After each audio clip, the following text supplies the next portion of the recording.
Friends, कैसे हैं आप सब। आपका शिव एजुकेशन एकेडमी पर स्वागत है।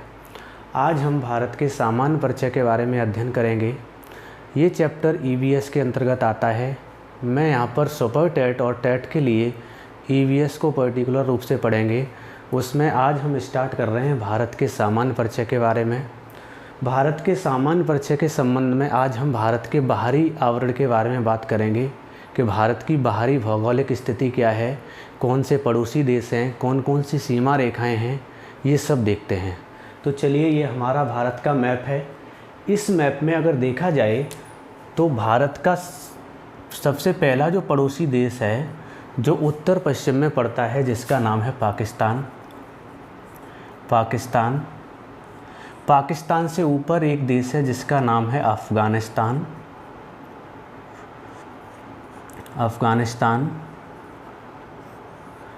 भारत के उत्तर में एक देश है जिसका नाम है चीन। एक और देश है उत्तर में जिसका नाम है नेपाल। भारत के उत्तर पूर्व में एक देश है जिसका नाम है भूटान। भारत का पूर्वी देश है जिसका नाम है म्यांमार, जिसको पूर्व में बर्मा के नाम से जाना जाता था। और भारत के पूर्व में एक देश है जिसका नाम है बांग्लादेश।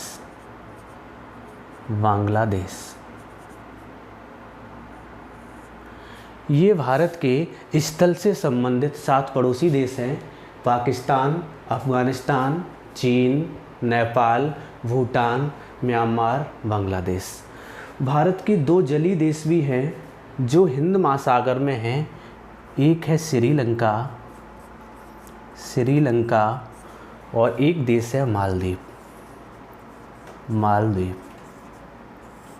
तो क्वेश्चन पूछा जाएगा आपसे कि भारत के कुल कितने पड़ोसी देश हैं, तो आप आंसर देंगे 9। अगर कुल पड़ोसी देश पूछा जाए, कुल पड़ोसी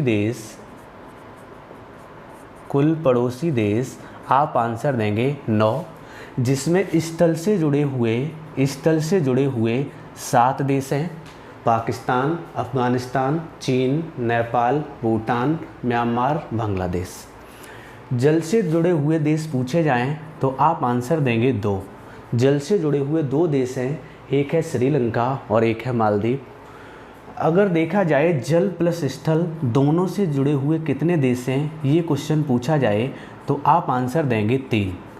आपका पाकिस्तान, बांग्लादेश, म्यांमार 3 ऐसे देश हैं जो जल और स्थल दोनों से जुड़े हुए हैं। तो 4 प्रकार के यहाँ से क्वेश्चन बनेंगे। कुल पड़ोसी देश पूछता है, आप आंसर देंगे 9, स्थल से संबंधित 7, जल से संबंधित 2, जल और स्थल से संबंधित 3। अब इन स्थल देशों में देखते हैं भारत के साथ सबसे लंबी सीमा रेखा कौन बनाता है। सबसे पहले तो भारत की कुल स्थलीय सीमा की लंबाई अगर देखी जाए, जो आपकी यहाँ गुजरात से लेकर ये आपका जम्मू कश्मीर होते हुए ये जो हिस्सा है, ये पूरा करते हुए भारत की कुल स्थलीय सीमा की लंबाई 15,200 किलोमीटर है। 15,200 किलोमीटर है। सबसे लंबी स्थलीय सीमा अगर देखा जाए तो भारत बांग्लादेश के साथ बनाता है 4,096 किलोमीटर की। देखने में आपको चीन के साथ लग रहा होगा कि चीन के साथ बनाता होगा, लेकिन चीन के साथ दूसरे नंबर पर बनाता है, सबसे अधिक बनाता है बांग्लादेश के साथ। क्यों? क्योंकि यहाँ नेपाल भी आ रहा है, भूटान भी आ रहा है और चीन के एक आधिकारिक क्षेत्र में तिब्बत भी आता है, जिसके कारण चीन के साथ इतनी लंबी सीमा रेखा नहीं बनती है। सबसे लंबी बांग्लादेश के साथ 4,096 किलोमीटर। दूसरे नंबर पर चीन के साथ 3,488 किलोमीटर। 3,488 किलोमीटर। तीसरे नंबर पर पाकिस्तान के साथ सीमा रेखा बनाता है, जो 3,323 किलोमीटर बनाता है।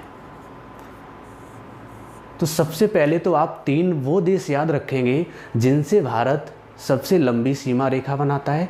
उनमें सबसे पहला है बांग्लादेश 4,096 किलोमीटर, दूसरे नंबर पर चीन 3,488 किलोमीटर, तीसरे नंबर पर पाकिस्तान 3,323 किलोमीटर।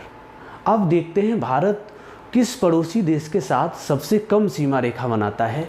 तो वो है आपका अफ़गानिस्तान। अफ़गानिस्तान के साथ सिर्फ 106 किलोमीटर लंबी सीमा रेखा बनाता है भारत।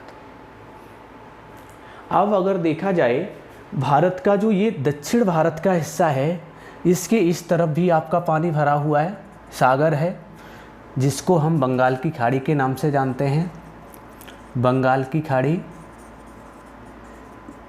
इस तरफ भी आपका पानी है, सागर है, जिसको हम अरब सागर के नाम से जानते हैं, अरब सागर। नीचे भी आपका सागर है जिसका नाम है हिंद महासागर, हिंद महासागर। तो हमने देखा इधर बंगाल की खाड़ी है, इधर आपका अरब सागर है, नीचे आपका हिंद महासागर है। तो दक्षिण भारत वाला हिस्सा है वो 3 तरफ से जल से घिरा हुआ है, एक तरफ से स्थल से घिरा हुआ है, इसलिए इस भाग का नाम प्रायद्वीपीय भारत होगा, प्रायद्वीपीय भारत। क्योंकि हम जानते हैं कि वो स्थान जो 3 तरफ से जल से घिरा हो, एक तरफ से स्थल से घिरा हो, उसको प्रायद्वीप कहते हैं। तो दक्षिण भारत वाला हिस्सा हमारा प्रायद्वीपीय भारत कहलाता है। तो हमने देखा कि भारत का एक हिस्सा जो दक्षिण भारत वाला है, मध्य भारत के नीचे वाला हिस्सा है, उसको दक्षिण भारत एवं प्रायद्वीपीय भारत कहते हैं। मध्य भाग जो विंध्याचल पर्वतमाला है उसके ऊपर वाला भाग है, उसको उत्तर भारत कहते हैं, उत्तर भारत। तो हमने कुछ चीज़ें सीखी, जैसे कुल स्थलीय सीमा की लंबाई, सबसे अधिक स्थलीय सीमा किस देश के साथ बनाता है, सबसे कम किसके साथ बनाता है। अब हम देखते हैं कुछ सीमा रेखाएं, जैसे एक अफ़गानिस्तान और पाकिस्तान के बीच में सीमा रेखा बनती है जिसका नाम है डूरंड रेखा, जिसका नाम है डूरंड रेखा। इसका निर्माण अगर पूछा जाए तो इसका निर्माण 1896 में हुआ था। सर्वप्रथम देखा जाए तो इसका निर्माण भारत और अफ़गानिस्तान के बीच हुआ था, लेकिन जब आज़ादी के बाद भारत पाकिस्तान से अलग हो गया, अब वर्तमान में ये रेखा पाकिस्तान और अफ़गानिस्तान के बीच में है। तो कन्फ्यूजनिंग वाला क्वेश्चन बनेगा, आपसे पूछ सकता है कि वर्तमान में डूरंड रेखा किन 2 देशों को अलग करती है। आप आंसर देंगे पाकिस्तान और अफ़गानिस्तान। इसका निर्माण कब हुआ? 1896। और अगर ये पूछे कि निर्माण के समय ये रेखा किन 2 देशों को अलग करती थी, तब आप आंसर देंगे अफ़गानिस्तान और भारत। दूसरी अगर रेखा की बात करें तो पाकिस्तान और भारत के साथ एक रेखा बनती है जिसका नाम है रेड क्लिफ रेखा, रेड क्लिफ रेखा। इसका निर्माण 15 अगस्त 1947 को हुआ था और इसका निर्माण सर रेड क्लिफ ने किया था। ये रेखा भारत और पाकिस्तान को अलग करती है।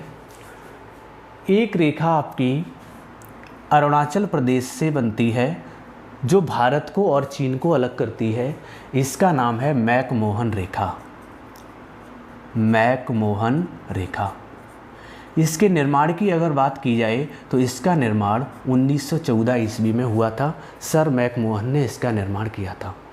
तो 3 स्थलीय सीमाएं आपको याद रखनी है, डूरंड रेखा जिसका निर्माण 1896 में हुआ, रेड क्लिफ रेखा जिसका निर्माण 1947 में हुआ, मैकमोहन रेखा जिसका निर्माण 1914 में हुआ। डूरंड रेखा पाकिस्तान और अफ़गानिस्तान को वर्तमान में अलग करती है। वर्तमान में पाकिस्तान और भारत को अलग करने वाली रेड क्लिफ रेखा है। वर्तमान में चीन और इंडिया को अलग करने वाली रेखा का नाम है मैकमोहन रेखा। अब कुछ और रेखाएं देखते हैं।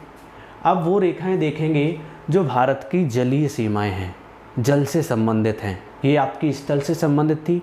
जल से संबंध में एक रेखा श्रीलंका और भारत को अलग करती है जिसका नाम है पाक जल सीमा, पाक जल सीमा, या जिसको पाक जल डमरू मध्य भी बोलते हैं, जो भारत और श्रीलंका को अलग करती है। यहाँ कंफ्यूज ये रहता है, लोग बाग पाकिस्तान समझते हैं, ये अगर क्वेश्चन आता है कि पाक जल सीमा किन दो देशों को अलग करती है, तो लोग बाग पाकिस्तान को आंसर देते हैं, पाकिस्तान और भारत को, जबकि यहाँ पर सही आंसर है श्रीलंका और भारत। इसका जो निर्माण है वो मन्नार की खाड़ी पर हुआ है।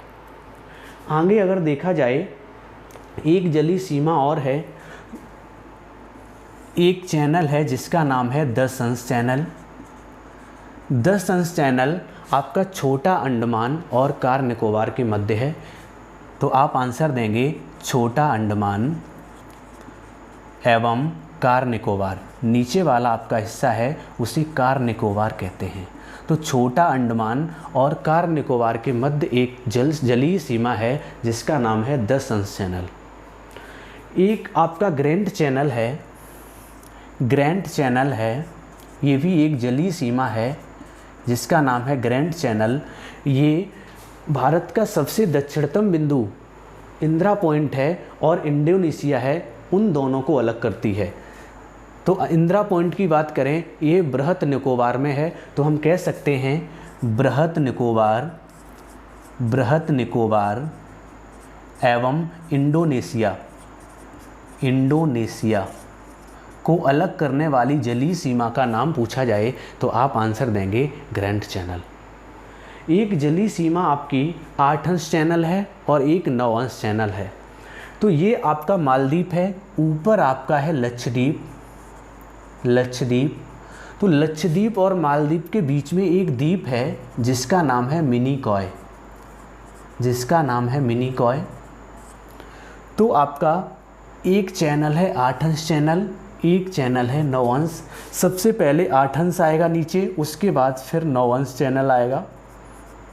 ये आपको क्रम से याद रखना है, सबसे नीचे 8 अंश, उसके ऊपर 9 अंश। आपको अगर पूछा जाए कि 8 अंश चैनल किन दो के मध्य स्थित है, तो आप आंसर देंगे मालदीप और मिनिकॉय के मध्य। अगर आपको पूछा जाए 9 अंश चैनल या 9 अंश जो जलीय सीमा है वो किन दो को अलग करती है, तो आप आंसर देंगे लक्षद्वीप और मिनिकॉय। ऐसे करके हमने देखा कि 3 स्थल के साथ सीमा रेखाएं थी और आपकी 5 जलीय सीमा रेखाएं हो गई जिनको आप याद करेंगे। ऐसे ही अगर देखा जाए, द्वीपों की संख्या देखी जाए तो आपके बंगाल की खाड़ी में कुल द्वीपों की संख्या है 204, अरब सागर में कुल द्वीपों की संख्या है 43। दोनों को अगर मिला दिया जाए तो भारत में कुल द्वीपों की संख्या 204 और 43 को जोड़ा जाए तो 247 है। अरब सागर में जो 43 द्वीप हैं उनमें से सबसे अधिक जो द्वीप हैं वो लक्षद्वीप पर हैं। लक्षद्वीप पर द्वीपों की संख्या 36 है। तो ऐसे करके आज हमने भारत के कुछ बाहरी देश, उनसे बनने वाली सीमाएं और कितनी सीमा बनती है, कौन बड़ा है कौन छोटा सीमा रेखा बनाता है, और कुछ सीमा रेखाएं और चैनल्स के बारे में अध्ययन किया। धन्यवाद।